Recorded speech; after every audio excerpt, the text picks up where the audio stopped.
in the town. Most laboratories do the hepatitis B test.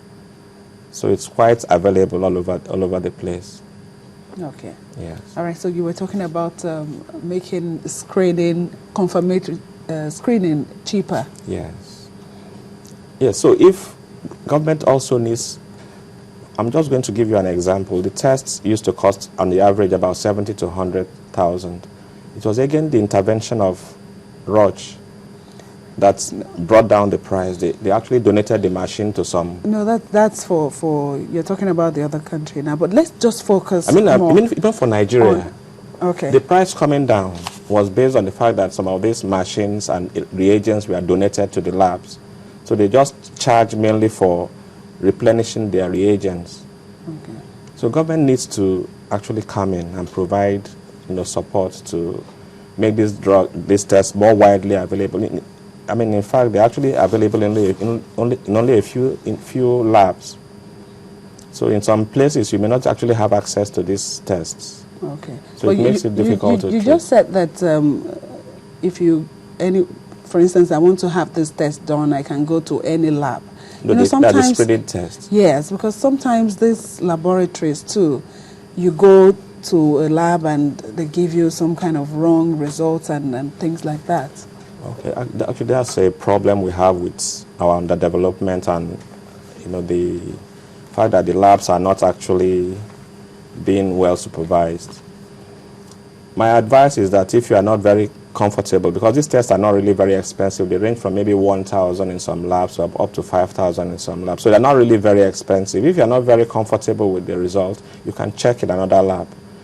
There are some big labs where you can be sure that the results are fairly good. So you can go to those labs and check again to make sure that the results are good.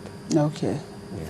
Okay, so as we wind down, let's talk, just what we need to do, and if I forget everything on this program, what should I remember? The most important thing is that this is a silent disease. Don't wait till you fall ill. Go and get tested, know your status. These diseases are treatable. Very effective treatment is available. Although they may be expensive, we are hoping that government will come to the aid of the citizens by providing assistance in lowering the cost of the tests and drugs for treatment of the conditions. But this is with us. It's been with us for a long time. We should know it and we should confront it. Thank you so much for coming today on the program. Thank you very much. And thank you all for watching at home. If you missed any part of this, you can watch online at youtube.com/channelsweb. I'm Yomi Otaigwe. Have a great day.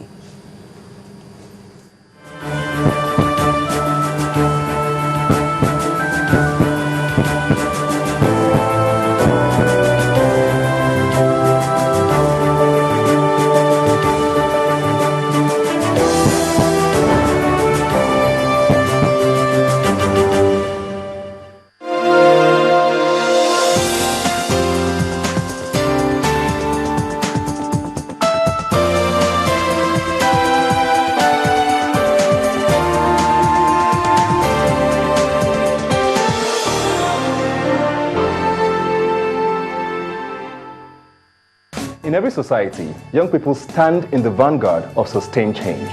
Creation, existence, history, and civilization are the very result of an exchange of ideas. The cultural forces, systems, and our very lives depend largely on an active negotiation of our shared reality.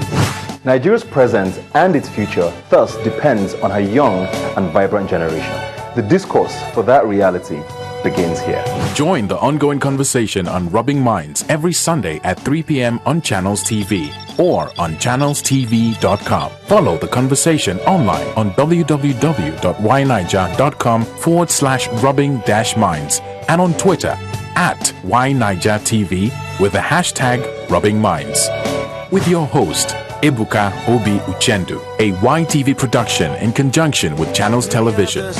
You see, life has just got easier. You stay connected to Channels TV, where news and innovations are shaping our world. Simply log on to channelstv.com to get the breaking news. Browse the homepage according to what matters to you. Tap on the extended coverage of business, sports, politics, lifestyle, infotech, entertainment, health, world news, and lots more. Click on the live link and see the news in real time. Do you want to watch the latest video of the day? It's just a click away. Friend us on Facebook, YouTube, follow us on Twitter, Google+, participate in Channels TV poll and share your comments. It's a website you can talk to. Your voice will be heard. ChannelsTV.com. The news at your fingertips.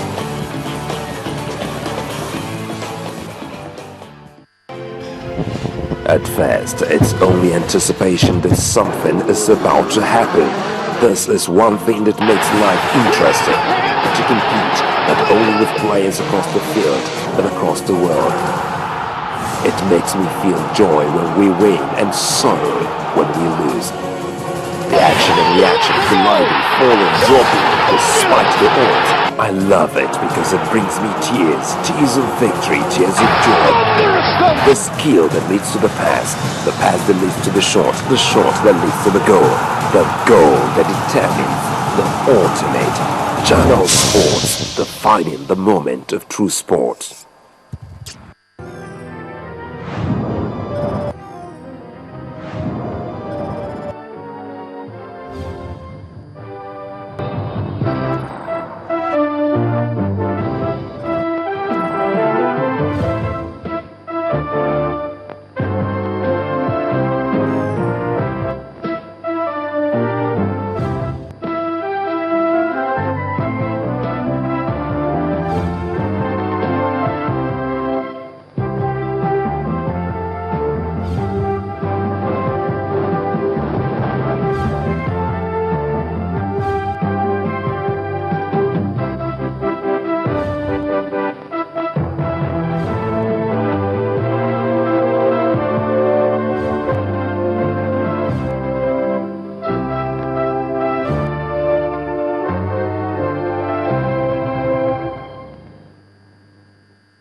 Thanks for staying with us. Welcome to News Track on Channels Television. I'm Joka Rogers. Here are the news and reports we're tracking at this hour.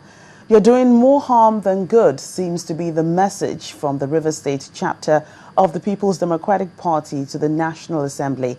The statement is in reaction to a decision by federal lawmakers to take over the functions of the Rivers State House of Assembly. According to the PDP, the National Assembly's move will create a vacuum in governance and may further weaken the powers of Governor Chibuike Amechi's administration. While the state PDP is not convinced that the National Assembly's move was the right thing to do, some of the state's lawmakers have praised the decision, which they say will bring peace back to the state. History is being made. But apart from that, I'm very jealous because I was elected by my constituents to represent them in lawmaking. I do not want or wish anybody to take over my functions in the tenure in which I've been elected. But if it's for peace, and if it's for security, and if it will also make the country and the states worthwhile, then it will be a worthy sacrifice to be paid. This is done in the national interest, and particularly in the interest of Rivers State. And I think that as law-abiding citizens, which is also part and parcel of the fact that we are also lawmakers, we have no axe to grind on this in this matter, if only this is the path to peace. The Independent National Electoral Commission is leaving no stone unturned in its quest to ensure effective participation in elections. INEC has begun meeting with various groups to seek support for citizen education and mobilization for upcoming elections, especially in 2015. Permanent voters' cards, delimitation of electoral constituents, and guidelines for political parties are some of the issues discussed at the meeting. Concerned citizens from various groups, including political parties, civil society organizations, and